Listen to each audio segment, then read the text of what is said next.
upgraded all the coils with ARP bolts because, look, it's a gross exaggeration of what's actually needed, but it looks great, right? It looks Man, cool. it looks great. And man, critical fasteners, fasteners that are really doing a hefty job. Yeah. Right? ARP is far beyond, man. And I'll show you something kind of nerdy. You guys ready to geek out for a second? He's a nerd Right? for So sure. if we think about, something metal failing, right? It fatigues. It doesn't just break, unless you overload it. Sure. All of a sudden, something just, how many miles down the road, broken. You're like, why did it break now?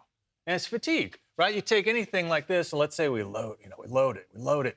At some point, somewhere where there's a higher stress, you get a little crack started. Yep. And that's fine. It just keeps on going. But what happens is each time you cycle it, that crack grows a little bit more. And then it fails. But ARP, they don't cut the threads. They roll it. They smash the shape in. So they smash this metal in and make it super hardened, compact, right? And at least trying to push off starting that crack. Yeah.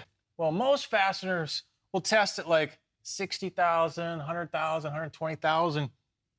But the curve doesn't flatten out until 5-10 million cycles. And that's where ARP tests all their fasteners, right? So out here, you've got a pretty constant, so you know what the material curve looks like, man. Over a period of time. Yeah, so you really get such an amazing, you don't think about fasteners in that way, but they are holding the pistons and the rods and the cylinder heads and the crank. And even the coils.